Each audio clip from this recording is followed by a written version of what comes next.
Hi mga kachoy, good morning, good morning. Ayan. So ayan mga kachoy, kakauwi ko lang galing duty. Panggabi na naman po yung aking duty. Isang linggo na naman mga kachoy, oh my god. So mahaba-haba na namang puyatan. So 2 weeks ako naging panggabi. Itong week na to is pang 2 days ko panggabi ulit. So naka-schedule ulit ako panggabi. So ayan, kaka-out ko lang mga kachoy. So nandito na ngayon tayo sa may bahay. Ayan. Doon yung bahay namin, tinutuluyan ko sa aking ate doon sa may dulo. So, nandito ngayon tayo sa may labas. Upo muna tayo para makapag-video. So, kasama ko ngayon si Limuel. Hi ka, Limuel. Hi. Aking pamangkin. So, ayan mga kachoy, ang ganap ko nga po ngayong araw kasi today is my rest day. So, ngayong araw po is mamayang hapon. So, kailangan ko muna magpahinga mga kachoy. O, diba? Wala pa akong pahinga, wala pang tulog. Yung eyebags ko lumalaki na, o, diba? So, kailangan talaga natin magsipag para sa future. At kailangan natin mag-ipon para merong pang pamasahe sa Austin papunta rito, o, diba? So, ayun, mamayang mga hapon siguro or tanghali. Pupunta ako mamaya sa may Montalban, mag-extra ako, magtinda naman ngayon ng hanger at ukay-ukay. So abangan nyo po ang aking kaganapan mamaya mga ka-choice. So sana hindi kayo magsawa, sana wag kayo mag-skip ng ating ads para may pangpagawa na tayo sa ating bahay kubo serye at pamasahin ni Austin makarating dito. So abangan nyo mga ka-choy, makakarating dito si Austin. Sa mga nagtatanong po dyan, don't worry, babalik din po ako doon at kukuhain ko siya, papasunurin ko siya dito mga kachoy. At pwede ko naman din po siya maipasok doon sa aking pinapasukan. Pwede rin kami mag-stay in doon or mag-stay out, or pwede rin kami mangupahan mga kachoy. So, sana hindi kayo mawala, sana andyan lang kayo mga kachoy. Sana isupport nyo pa rin po kami na kahit long distance kami ni Austin, darating din ng araw at panahon na magkakasama rin kami mga kachoy. So, laban lang sa hamon ng buhay. So hanggang dyan lang muna mga ka-choy, dahil i-clip lang muna ako saglit para mamaya na naman is mag-relap na naman tayo ng sideline, o diba? So just keep on watching. So ayun mga ka-choy, nandito ngayon tayo sa may Litex. Ayan. Ayan mga ka-choy, sino po ang familiar sa inyo yan sa Hiwaga Pares Overload? Ayan. Yan, nandito ngayon tayo sa Hiwaga Pares Overload. Yan, wala masyadong customer. So, ang dating dinarayo. So, ayan na po siya ngayon. Ayan po yung pwesto ni Hiwaga.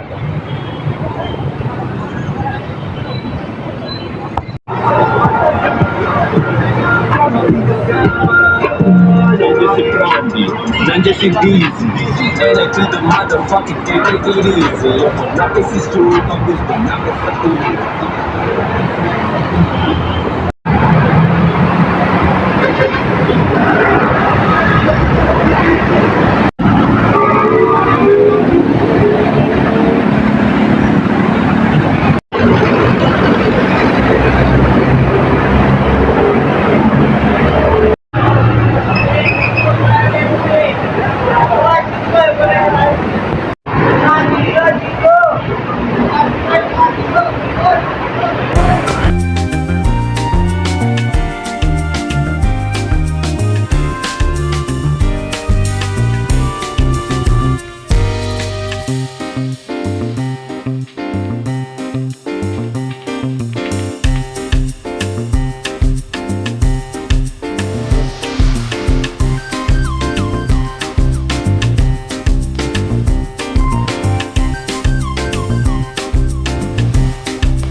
Oh, ano na?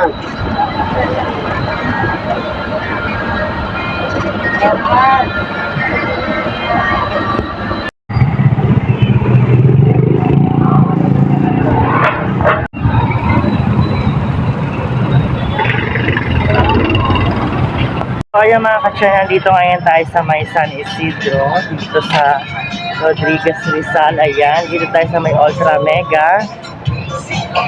Hi mga ka-choy, again and again, nandito ngayon tayo again sa may Montalban. At tayo ulit tayo magsa-sideline. So ngayon po is papunta ko ngayon doon ulit sa sementeryo para dumalaw sa aking mother at magtirig ulit ng kanila at bibisitahin siya ulit. And then next, pupunta tayo doon sa ating sideline, doon sa Ukay-Ukay, at tayo ngayon ay magbibenta-benta muna. So ayan po muna mga ka-choy. So ayan mga ka-choy, nandito tayo sa Southville 8B sa P1. Ayan, so dito po yung daan papunta sa May Anawin Cemetery. Ayan, dito po yung daan natin papunta doon sa puntod ng aking mother na aking bibisitahin. Dahil syempre para sa akin, ang mother ko is importante para sa akin kahit wala na siya. So dadalawin ko pa rin po siya. So ayan, dito po ang may shortcut naman doon mga ka-choy, pero dito po talaga yung daanan papunta doon. So ayan, maglalakad naman po tayo ulit. Ayan mga ka-choy, hello so everyone. Ayan, kamusta po kayong lahat mga ka-choy? So ayun, ang mga nagtatanong po, ang update po sa amin ni Austin, ayun, going continue pa rin po na nagkakakontak pa rin kami ni Austin at nagkakatawagan. Minsan kasi hindi na kami nagkakakontak kasi nga ang schedule ng aking duty is panggabi. So pag uuwi ako, doon kami nagkakausap pag nag-out ako, at kapag papasok naman ako, doon din kami nagkakausap or nagkakatawagan. So minsan pag may free time ako at hindi ako puyat, nagkaka-video call kami kapag may load siya. So ayun mga ka-choy, ang usapan namin ni Austin, if ever pupuntahan ko siya doon at susundiin ko papunta dito, kasi syempre first time niya pumunta dito, hindi niya alam yung mga gagawin or sasakyan. So pwede ko naman sa kanya i-dictate or sabihin, pero syempre parang kinakabahan siya or natatakot. I mean, syempre first time niya, 'di ba? So sabi ko nga sa kanya, if ever naman na gusto niya, papapuntahin ko siya dito or ipapabook ko siya, and then sasabihin ko naman yung mga interaction kung paano siya makapunta rito. Tapos ewan ko sa kanya kung anong gusto niya. Ang gusto niya kasi pumunta ako doon para masundo ko siya. Pero sabi ko naman sa kanya, pwede naman din. Yun lang muna yung update sa amin dalawa mga ka-choy. So abangan nyo po ang aming ulit pagkikita, if kung pupuntahan ko siya doon or siya na lang po ang magbabiyahe rito. So abangan nyo po, marami pa po kayong mga aabangan na kaganapan sa amin mga ka-choy. So ayan, naging busy lang muna po ako sa pag-work para makaipon para sa amin dalawa at para sa future mga ka-choy. So don't worry mga ka-choy, wag kayong mag-alala. Okay naman po dun si Austin, and then okay lang din naman ako dito. So kailangan lang po muna namin maging long distance at magtrabaho. So ayun, before tayo pumunta, syempre bibili muna tayo ng kandila and then posporo. So ayan, nakabili na ako. So malapit naman na mga ka-choy, doon na lang po. Yan, makakabalik ulit ako sa aking mother at magbibisita ko siya ulit. So ayan, dalawa para sa aking mother and then para sa aking pamangkin. And once again mga ka-choy, nandito ngayon tayo sa May Anawin Cemetery. So ito na po yung cemetery. Ayan, sobrang lawak na ng sementeryo dito mga ka-choy. So dati, wala pa itong mga to. Siyempre marami na pong kinuha ni Lord. So dumami na po yung libingan. So ngayon dito muna tayo sa aking pamangkin ulit. Yan, si Baby Francesca again. Hello again, baby Francesca. Nandito ulit si tita para dumalaw sa'yo.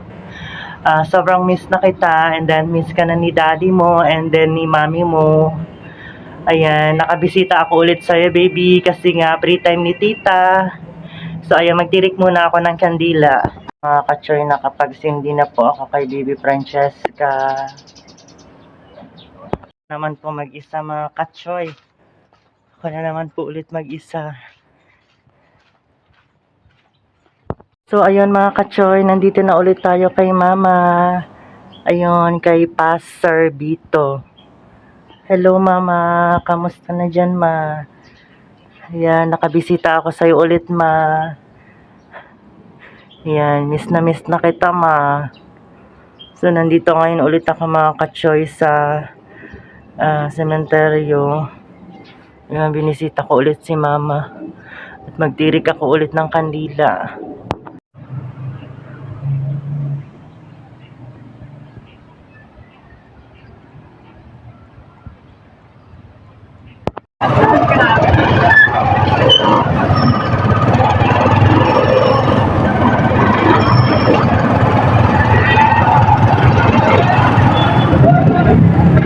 Dito na lang. So, ito po ang kaganapan dito sa kalsada. Yan. Puro lubak. At marami mga truck na mga dumadaan. Ito po is matagal na pong suliranin ng Barangay San Isidro ang kalsada rito na lubak-lubak at sobrang putik. Yan.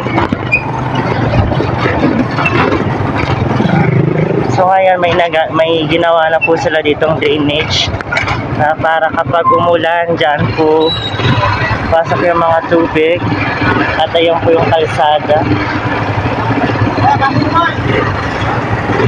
Yan. Kakaroon siya ng source of traffic dahil sa mga truck na mga dumadaan. Yan.